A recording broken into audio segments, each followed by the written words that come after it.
প্রিয় কৃষক কিষানী ও খামারি ভাইরা, আসসালামু আলাইকুম। দেশ এবং দেশের বাহির থেকে যারা আমার এই অনুষ্ঠান প্রতিনিয়ত দেখে থাকেন, কৃষি কথা ইউটিউব চ্যানেল থেকে তাদেরকে জানাই সাদর সম্ভাষণ। ক্ষুদ্র ক্ষুদ্র যে সকল খামারিরা আমাদের খাদ্য চাহিদা পুরো করতে ব্যাপক ভূমিকা পালন করে আসছে, তাই এই সকল ক্ষুদ্র ক্ষুদ্র খামারিদের সফলতার গল্প তুলে ধরতে দূর দূরান্ত গ্রামগঞ্জে ছুটে চলি আমি এরশাদ হুসাইন। আজ আমি আপনাদেরকে নিয়ে আসছি পাবনা জেলার সাতিয়ার থানার কাবারিখোলা গ্রামে। এখানে খাকি ক্যাম্বল জাতের বাচ্চা দিয়ে ওয়াজেদ আলী ভাই উনি খামারটা শুরু করছেন। আমরা সেই খামারের মালিক মোহাম্মদ ওয়াজেদ আলী ভাইয়ের সাথে এই বাচ্চা সম্পর্কে বিভিন্ন তথ্য জানবো। চলুন সেই ওয়াজেদ আলী ভাই খামারের মালিক তার সাথে সরাসরি কথা বলি এবং জেনে নিই এই বাচ্চার সম্পর্কে বিভিন্ন তথ্য।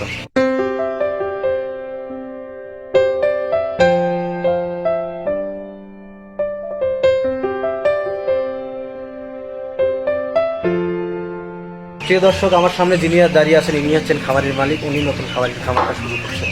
আমরা সেই খামারের সাথে বাচ্চা সম্পর্কে বিভিন্ন তথ্য জিজ্ঞাসা করবো। ভাই আসসালামু আলাইকুম।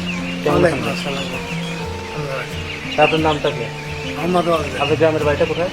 কাবারিখোলা। আচ্ছা, আপনি এখানে কতগুলো বাচ্চা আছেন? ওই 1000 উঠতে আছে। আপনি কি জাতের বাচ্চা আনছেন? খাকি ক্যাম্বল জাতের বাচ্চা আনছেন। আচ্ছা, এই বাচ্চাগুলো কয়দিনকার বাচ্চা আনছেন? আসলাম একদিন। কিরকম দাম দিচ্ছিল আপনাদের বাচ্চা? 35 টাকা করে। 35 টাকা, মানে 1000 বাচ্চা 35,000 টাকা নিচ্ছিল। আপনার এই বাচ্চার এখন বয়স কত? এখন বয়স হলো 17 দিন। 17 দিন। প্রথম দিন আনার পর আপনি কি খাইছেন? প্রথম দিন আনার পরে মুড়ি ভিজা খাওয়াইছে। মুড়ি ভিজা খাওয়াইছেন। কয়দিন মুড়ি ভিজা খাওয়াইছেন? 2 দিন। তারপরে আপনি কি খাওয়াইছেন? তারপরে চিড়ে ভিজা খাওয়াইছে। তারপরে আপনি কি খাওয়াইছেন? তারপরে ফিট খাওয়াইছে। ঠিক আছে, কতদিন করতে আছে? ফিট আছে এটা 17 দিন। কতদিন চলবে? কতদিন? আরো 20 দিন। মানে 20 দিন। তারপরে কি খাওয়াবেন? ধান টান গম টম অন্য খাইছে। এই কথাগুলো আপনাকে কে শিখিয়ে দিতে বা বলে দিচ্ছে? এটা ওই ফেসারির যেখান থেকে বাচ্চা নেয় সেখান থেকে তারাই বলে দিচ্ছে। আচ্ছা, হ্যাঁ, আপনি এই খামারটা শুরু করার আগে আপনি কি প্রাতিষ্ঠানিক কোনো প্রশিক্ষণ নেওয়া আছে? না, প্রশিক্ষণ।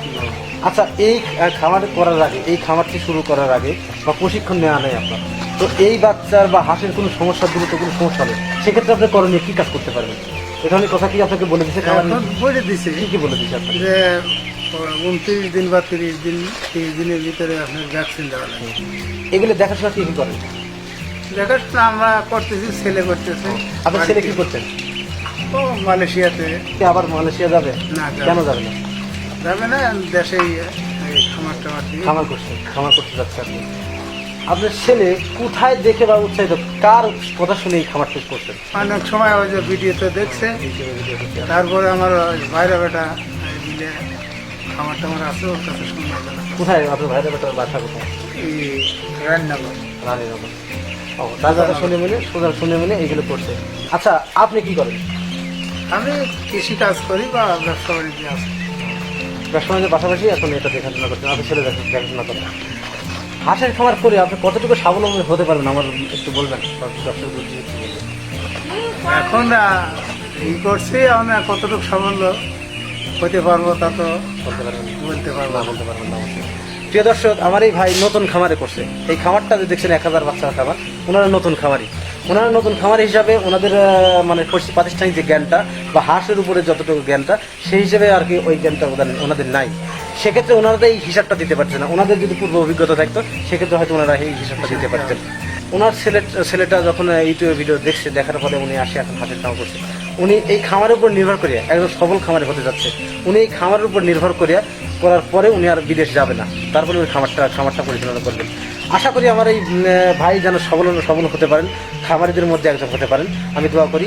আজকে এই পর্যন্তই, দেখা হবে পরবর্তী ভিডিওতে। ততদিনে ভালো থাকেন, সুস্থ থাকেন। আল্লাহ হাফেজ।